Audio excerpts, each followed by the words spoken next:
ఇందాక కొన్ని క్వశ్చన్స్ అడిగావు నిన్ను. నాన్న ఏముంది పోనీ ఆ పిల్ల ఆల్రెడీ అప్పటికి 10 ఇయర్స్ మ్యారిటల్ రిలేషన్‌లో ఫిక్స్ అయిపోయింది. సైకలాజికల్‌గా మిమ్మల్ని వదిలించుకోలేదు, మీతో ఉండలేదు. ఎప్పుడు వదిలించుకోగలదు ఒక భార్య మిమ్మల్ని? మీరు తాగుబోతో, తిరుగుబోతో, క్రూయల్‌గా హింసిస్తుంటేనో, ఇవి ప్రాక్టికల్‌గా బయటికి కనిపిస్తుంటే, అమ్మా ఆయన ఇట్లాంటోడమ్మా, ఆ పిన్ని ఆయన ఇట్లాంటోడు అని చెప్పడానికి ఎవిడెన్స్‌లు కనిపిస్తాయి. సైకలాజికల్‌గా ఇంట్లో జరిగే మానసికమైన ప్రాబ్లమ్ ఉంటది చూసారా?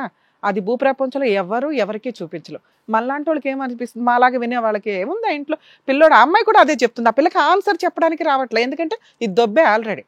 అది ఎప్పుడు అయిపోద్దంటే ప్రెషర్ కుక్కర్ లాగా అదే ఇంట్లో ఉండి ఇష్టం లేని కాపురం చేసుకుంటూ తప్పించుకోలేక భర్తనో అత్తగారినో అసహించుకోవడం వేరు. పిల్లల్ని అసహించుకునే స్టేజ్కి అమ్మాయి వెళ్ళిపోయింది. ఆ స్టేజ్లో ఒక పిల్ల ఎందుకు వెళ్ళిపోయింది? ఎక్కడైనా మేము ఇందా నుంచి సార్ కానీ నేను కానీ బాధపడేది, అమ్మ మిమ్మల్ని అసహించుకోవడం కామన్, కానీ పిల్లల్ని అసహించుకోరు. పిల్లల్ని అసహించుకునే స్టేజ్కి ఆ అమ్మాయి వెళ్ళిపోయిందంటే ఒకటి 50% మీ దగ్గర నుంచి అమ్మాయికి వచ్చిన ఎక్స్పెక్టేషన్స్, మీరు మీరు వాతావరణం క్రియేట్ చేసింది. ఒక 50% సహజంగానే ఆ అమ్మాయికి మైనస్. మీరు సొసైటీని చూశారు, మీకు కల్చర్ తెలుసు, ఎలా ఉండాలో తెలుసు. ఆ అమ్మాయికి అంత తెలియదు. ఎవరు నేర్పించుకోవాలి ఓపికగా? మీరు నేర్పించుకోవాలి. మీరు చెప్తే అది క్రూయాలిటీ. ఎలా నేర్పించుకోవాలనేది మీకు తెలియాల. పెళ్ళిలో అన్ని ఇష్టపడి పెళ్ళిళ్ళు చేసుకొని కూడా చాలా కన్సల్టేషన్లు మాట్లాడతాం. కొన్ని మాటలు ఇచ్చేస్తూ ఉంటారు, మేము ఇవి ఇస్తాం అవి ఇస్తామని. అవి పెళ్లిలో ఇచ్చిపడేయాలి, ఇవ్వరు. ఆ తర్వాత వాటి విషయం మీద గొడవలు, శాలరీల విషయం మీద గొడవలు, ఇవి జరుగుతూ కాపురాలు నాశనం అవుతున్నాయి కొన్ని. మీ విషయాలకు వచ్చేసరికి డెలివరీలు, పెట్టిపోతలు, ఇవి కూడా చాలా తక్కువే ఉన్నాయి. నేను ఒక పాయింట్ మీ అందరికీ తెలియాలని చెప్తున్నాను, కానీ వీళ్ళ కేసులో అది తక్కువే. సాంప్రదాయాల విషయాల మీద ఏదో చిన్న చిన్నవి తప్ప దానికోసం విడిపోయేంత కాదు. కానీ చిన్న చిన్న నస ఉంది చూసావా, పాయింట్, ఆ పాయింట్స్ మేము పోగేయలేం. ఈ రోజున అది ఎలా అయిపోయిందంటే పిల్లల్ని అసహించుకునే స్టేజ్కి వెళ్ళిపోయింది. ఆ అమ్మాయిని మేము ఎంత ఏంటి ఇట్లా కూడా ఒక స్త్రీలు ఉన్నారా అనే స్టేజ్లో ఎలా మాట్లాడుతున్నామో, ఇక్కడ కూర్చున్న 1.5 hour 2 hours మీరు మాట్లాడిన ఒక డైలాగ్ కూడా నా దృష్టిలో అంతే ఉంది. పిల్లల్ని నేను ఎట్లా పోషించాలండి? ఏంటి అమ్మ పోతే పోషించరా పిల్లల్ని? మీరు కాదు, కర్మ ఏంటంటే 99% జెంట్స్ పిల్లల్ని తీసుకోవడానికి ఇష్టపడరు. నిజంగా తీసుకుంటాను అన్న మీకుండే మైనస్లు ఏంటో తెలుసా? ఇదే, నేను పొద్దుటెళ్తే సాయంత్రానికి జాబ్కి వెళ్తానండి, పిల్లల్ని ఎవరు చూస్తారు? మా అమ్మకి హెల్త్ బాలా, కోడలే చూడాలి, భార్యే చూడాలి. అంత చూసుకోలేనప్పుడు పిల్లల్ని ఎందుకు కన్నావు? మళ్ళీ పైగా 3వ పిల్లల్ని కంటానికి రెడీ అయిపోయావు. ఈ రోజున ఈ తగాదా అనేది మీకు 2 పిల్లలు పుట్టిన తర్వాత కూడా ఉంది. ఈ రోజున ఒక ఆడపిల్ల ఇంట్లో ఉండుంటే పిల్ల పరిస్థితి ఏంటి? మగపిల్లలు కాబట్టి ఇంకో 5 ఏళ్ళకి వాళ్ళు ఇష్టం వచ్చినట్టు తిరుగుతారు. కర్మ మీలాంటి వాళ్ళకి పిల్లలు పుట్టడం తెలుసా? ఎంత అసహ్యంగా మాట్లాడావంటే ఆ పిల్లకి పిచ్చెక్కింది, ఆ పిల్లకి మేము చెప్పలేము. నువ్వు సక్రమంగానే ఉన్నావుగా, ఏం మాట్లాడావు ఇందాక? పిల్లల్ని ఎలా పోషించాలంటే నేను పొద్దుటెళ్తే సాయంత్రానికి వచ్చిన వంట చేయలేవా? భార్య పోతే బతుకుతారా బతకరా? అదృష్టం నీ పిల్లలు నీ దగ్గర ఉండడం తెలుసా? దానివల్ల నువ్వు లీగల్గా ఆ రేంజ్లో ఉన్నావు. లీగాలిటీ ఏంటో నేను చెప్తా. నీకు పిల్లలకు వంట చేయడానికి, పిల్లల్ని చూసుకోవడానికి నీకు కష్టంగా ఉంది. ఓ తెంగర్ దాన్ని తెచ్చుకోవాలని నువ్వు పెద్ద పోరాడేసి ఇక్కడికి వచ్చావు. ఏమన్నా ఒక్క పాయింట్ ఉందా అమ్మాయి దగ్గర? మేము ఇంతసేపు మాట్లాడితే ఆ పిల్ల నీ మీద ఏమీ చెప్పలేకపోయింది. మేడం ఏం చెప్తుందో వినండి. ఏముంది మాకు తెలుస్తుంది, ఏముందో ఏమీ చెప్పలేని నస ఉంది, ఏమీ చెప్పలేని హెరాస్మెంట్ ఉంది. అది ఏ స్త్రీ, ఏ కోడలు, ఏ భార్య బయటకు చెప్పుకోలేదు. చూపించలేము అవన్నీ. అయిపోయింది ఆ పిల్ల పని. ఆ అమ్మాయికైతే వాళ్ళ తల్లిదండ్రులు తిండి పెట్టుకుంటారుగా. ఆ అమ్మాయి చేసిన బిహేవియర్ ఏంటో తెలుసా? నీ మీద ఉన్న కోపాన్ని పిల్లల మీద చూపించడం. ఈరోజు పిల్లలు తల్లిని అసహించుకుంటున్నారంటే నువ్వే రీజన్. నిన్నేమీ అనలేదు, నువ్వు మగాడివి. 1 బీగుతో 4 బీగుతో లేకపోతే ఇంట్లో నుంచి వెళ్ళిపోతావు. ఆ 4 రోజులు ఇంట్లో మాటలు ఉండవు. ఆ అమ్మాయి ఎవరి మీద చూపిస్తుంది ఆ ప్రెస్టేషన్? పిల్లలు 4 బాదుతుంది. బాదుతుంటే మగ పిల్లలు అక్కడ ఉన్నది, ఆడపిల్లనే ఏడ్చుకుని లోపలికి వెళ్తుంది. మగపిల్లల మెంటాలిటీ జీన్స్లోనే తేడా ఉంటుంది. ఆడ ఇంకో 5 years తర్వాత నిన్ను కూడా లెక్క చేయరు వాళ్ళు. వాళ్ళ పొజిషన్ ఏంటి? వాళ్ళు అమ్మ కొడుతుంది అంటే ఒక టైప్ ఆఫ్ నెగిటివ్. మీ ఇద్దరు కలిసి ఉంటేనే కర్మ. సరిగ్గా పెంచలేని సొసైటీలో ఉన్నాం మనం. మళ్ళీ ఇందులో మీరు అక్కడికి వెళ్ళండి రా, ఇక్కడికి రండి, ఏంటి ప్రసాదం పంచుకుంటున్నారు. కనేశారు ఆనందంగా. మీకు వారసులు కావాలి. మీ ఆస్తి కోట్ల ఆస్తి బయటికి పోకూడదు. మీరు సంపాదించేది ఏమీ లేదు ఇక్కడ. వాళ్ళకి తిండి పెట్టడానికి ఆవిడ నువ్వు పోరాడుతున్నారు. ఆవిడ అసహించుకుంది. మీరు ఇందాక అన్నారు కదా మేడం 10th అయిపోగానే పంపిస్తానని. వాళ్ళని వదిలించుకోవాలని కాదు మేడం. నానా నీ మెంటాలిటీ వదిలించుకోవాలని కాదు, నీ నిస్సహాయత గురించే మాట్లాడుతున్నాను నేను. నువ్వు చెయ్యలేకపోవడం కాదు, నువ్వు కాదు, 99% చెయ్యలేరు జెంట్స్. అయినా ఉన్నారు. కర్మ ఏంటంటే నీ కేసులు నీకుంది, నీ పిల్లలు నీ దగ్గరకు వచ్చారు. దానివల్ల నువ్వు లీగల్గా చాలా అప్పర్ హ్యాండ్లో ఉన్నావు నాన్న. ఈ మాత్రం పిల్లల్ని పెంచుకోవడం అనేది నీ బాధ్యత. పిల్లలు లేక చూస్తున్నారుగా, న్యూస్ చూసారా నిన్నగాక మొన్న IVFలు ఏదో ఇన్స్టిట్యూట్ వాళ్ళు చేస్తున్న దరిద్రాలు ఏంటో చూసారుగా. మీ వారసులే కాదు మీకు పుట్టే పిల్లలు, మీలాంటి వాళ్ళకి పిల్లలు పుడతారు, వాళ్ళేమో గాలికి రోడ్ల మీద పడి తిరగాల. ఎలాంటి పొజిషన్ లో ఉన్నారు మీరు? అలా వదనలే మేడం పిల్లల్ని. Very good. ఇక్కడ నువ్వు రియలైజ్ అవ్వకపోతే నేనే కొట్టేస్తాను లేసి. నీ పిల్లలు నీ హక్కు, నీ బాధ్యత, నువ్వు 100% అది తీసుకోవాల్సిందే. నీ భార్య దగ్గరికి 10th అయినాక పంపిస్తాను, ఇంటర్ అయినాక పంపిస్తాను లేనే లేదు. ఎందుకంటే ఆ పిల్లకి ఆ అమ్మాయినే పోషించుకోలేదు, నువ్వు కనీసం తిండన్నా పెట్టగలవు. ఇక్కడ పిల్లల సమస్య మీద వచ్చావు కదా, నువ్వున్నావు. నేను ఎప్పుడు కూడా తల్లి ఉంటే 100 మంది ఉన్నట్టు అని చెప్తున్నా, నీ కేసులో నువ్వు ఉంటే ఆ పిల్లలకు 100 మంది ఉన్నట్లే. నువ్వు ఇంకో మ్యారేజ్ చేసుకుంటావా చేసుకోవా అనవసరం. ఎందుకంటే జెంట్స్కి ఎందుకు ఇవ్వమంటే ఈ నిస్సహాయత. చూసుకోలేరు, చూసుకోవాలని ఉన్నా చూసుకోలేరు, అలా అని పిల్లలు లేకుండా బతకలేరు, కానీ కంట్రోల్ చేసుకోగలరు. లేడీస్ అది కంట్రోల్ చేసుకోలేరు. పిల్లలు ఉండాలి, వాళ్ళకి తిండి పెట్టినా పెట్టకపోయినా వాళ్ళకి పిల్లలు ఉండాలి. కర్మ ఏంటంటే నీ వైఫ్కి హెల్త్ ప్రాబ్లం కంటే ఈ ప్రాబ్లం ఎక్కువ ఉంది, తన ఆలోచన కరెక్ట్గా లేదు. అలాంటి అమ్మాయి దగ్గరికి ఈ పిల్లల్ని పంపించడం కుదరదు. వెళ్ళినా పిల్లలకు ఆల్రెడీ పాయిజన్ చుక్క మీ ఫ్యామిలీ వల్ల ఏర్పడింది, వాళ్ళు ఎట్టి పరిస్థితుల్లో అక్కడికి వెళ్ళరు, వెళ్ళినా అమ్మాయితో ఉండరు, అక్కడ నుంచి ఎటైనా పారిపోతారు తప్ప నీ దగ్గరకు కూడా రాడు. ఎందుకంటే నీకు అది భారం అయిపోయింది కదా. పిల్లలు డాడీకి మేము భారం అయిపోయామని అమ్మ దగ్గర అంటగట్టాడు మమ్మల్ని. అమ్మ ఏ డైలాగ్ వచ్చినా ఈవిడ బూతులన్నీ వాళ్ళ మీదే తిడుతుంది, నీ బూతులన్నీ వాళ్ళ మీదే తిడుతుంది. వాళ్ళకేం అవసరం, అప్పటికి ఇంకో 5 ఏళ్ళు వస్తాయిగా. మగపిల్లల ఆలోచన ఎలా ఉంటుంది అనేది మీకు తెలియదా? ఆడపిల్ల ఆలోచన ఎలా ఉంటుందో నీకు తెలియదు. కానీ నాది ఇంకో చిన్న మాట మేడం. మాట్లాడొద్దు, తర్వాత మాడదు. పిల్లల్ని తీసుకొని అక్కడ డ్రాప్ చేయాలి అనే ఆలోచన డిలీట్ చేయండి. ఒకటి, పిల్లల్ని పెంచలేనప్పుడు దయచేసి ఎవరు కనకండి. మీరు 2 పిల్లల్ని కన్నారు అంటే అది మీ బాధ్యత. నోరు మూసుకొని సర్దుకోండి. ఎప్పుడైతే డిస్ప్యూట్స్ వస్తున్నాయో ముందే ఆలోచించుకోండి, నా భార్య నన్ను వదిలేసి వెళ్ళిపోతే నా లైఫ్ స్టైల్ ఎలా ఉంటుంది, నా భర్త నన్ను వదిలేసి వెళ్ళిపోతే నా లైఫ్ స్టైల్ ఎలా ఉంటుంది అని ముందు డిసైడ్ అయి చావండి.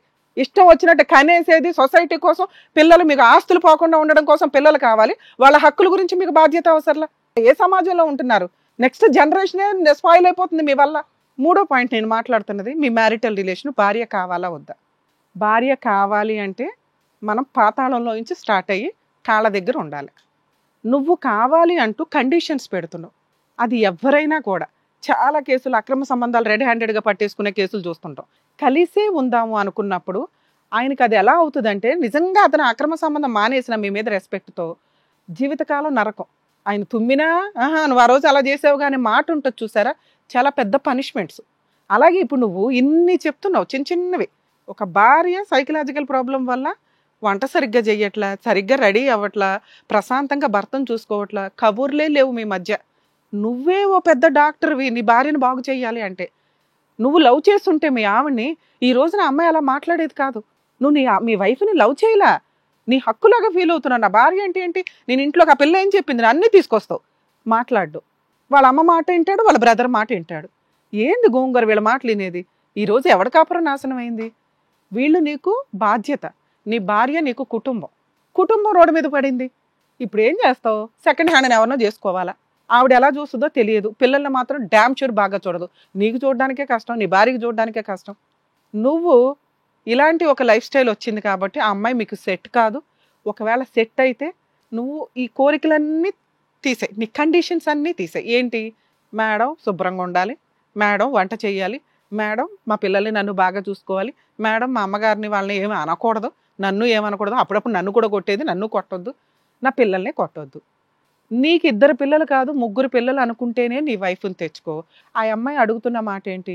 నాకు ఇంకో 2-3 సంవత్సరాలకు టైం కావాలి, 2-3 నెలలు టైం కావాలి, అది ఎప్పుడు దాకా నాకు తెలియదు, ఆ రోజు మీటింగ్ పెట్టుకొని ఆలోచిస్తామండి అని అంటుంది. మేమైతే ఆ అమ్మాయితో కలిసి ఉంటామని మీకు చెప్పం, కానీ మీకు వేరే ఆప్షన్ లేదు కదా. వెయిట్ చేయండి, పిల్లలిద్దరిని పోషించుకోవడానికి చూడండి.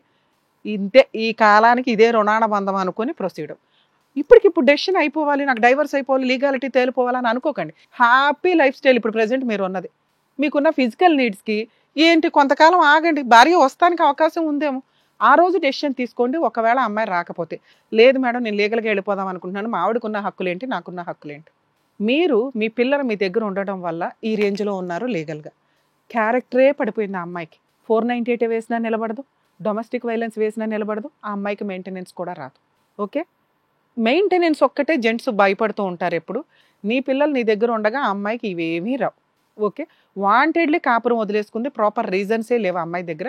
అవన్నీ ఏదో వెయ్యాలి కాబట్టి ఇప్పుడు మేబీ ఇప్పుడు క్రియేట్ చేసుకుంటారు. ఇప్పుడు మేము మాట్లాడాం కాబట్టి ఆహా ఏదైనా చెప్పాలన్నమాట మా ఆయన మీదని, ఎందుకంటే నీ మీద ఏమీ లేవు, ఆ పిల్లకి చెప్పడానికి తెలియట్లేదు కూడా.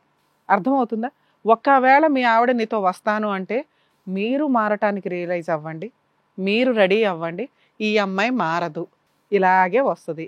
ఈ తెంగరదాన్ని నేను లవ్ చేసి ఆ అమ్మాయిని మార్చుకొని నా పిల్లలకి మంచి తల్లిగా, నాకు మంచి భార్యగా చేసుకోవాలని మీరు ఇన్స్టిట్యూట్ పెట్టుకొని రెడీ అవ్వాలి అని అనుకుంటేనే అమ్మాయిని తెచ్చుకో. ఆవిడ ఆవిడ మారటం జరగదు, ఆ అమ్మాయికి ఆ లక్షణాలు లేవు, తెలియదు కూడా, లేదు మారలే. అయినా కూడా ఇంట్లో టీవీ ఉంది, ఫ్రిడ్జ్ ఉంది, భార్య ఉంది, నీ ఫోటో ఫ్రేమ్కి కావాలనుకుంటున్నావుగా, అంతే ఎక్స్పెక్ట్ చేయి. ఇంకో కుదిరితే నువ్వే వంట చేసి పిల్లల్ని అట్లా పంపించేసుకుంటే వాళ్ళు ఇంకో 5 yearsకి వాళ్ళు రియలైజ్ అవుతారు, వాళ్ళ పనిలో వాళ్ళు చేసుకోగలుగుతారు. అమ్మకి చేయాల్సిన కార్యక్రమాలు అవి చేసి అది తమ్ముడు దగ్గరే ఉంచి, నీకు సొసైటీకి ఒక కుటుంబం కావాలనుకుంటున్నావు కాబట్టి 0 ఎక్స్పెక్టేషన్స్తో మీ ఆవిడని తెచ్చుకోండి. కుదిరితే బతులాడుకొని తెచ్చుకోండి. తర్వాత ఆ అమ్మాయి నాకు అవసరం కాబట్టి నాలో ఉన్న నెగిటివ్ అంతా తీసిపడేద్దాం. ఆ అమ్మాయి మీద ఏ ఎక్స్పెక్టేషన్స్ లేకుండా ఉంచుకుంటే ఉంచుకుందాం, లేకపోతే లీగల్గా మీరు డైవర్స్ పిటిషన్ ఫైల్ చేస్తే ఆ అమ్మాయి పెద్ద ఫైటింగ్ చేసే టైపు కాదు. ఒకవేళ చేసినా నిలబడో, మీరు గెలుస్తారు.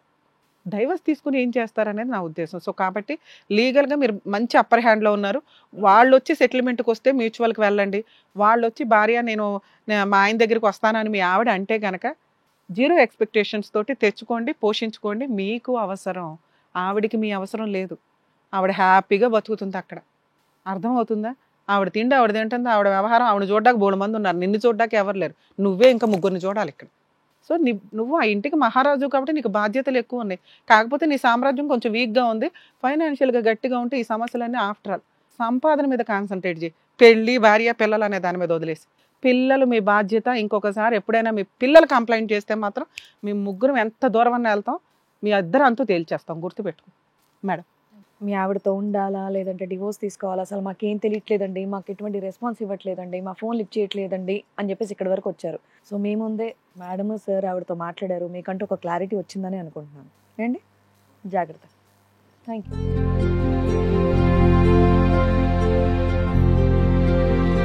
Thank you so much sir, thank you so much madam. పిల్లలకు కూడా మీరు చెప్పినందుకు థ్యాంక్స్.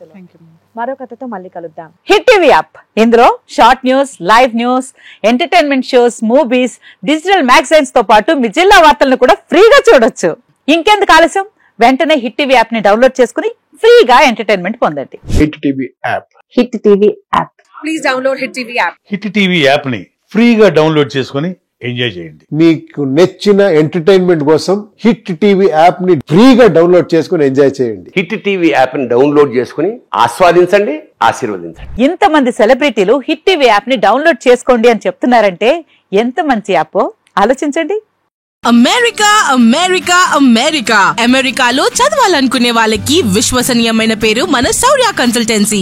UK లో 1 year masters, UK లో 1 year masters, 2 years work permit up to 5 years visa. Contact Shaurya Consultancy. Contact 89851 89851.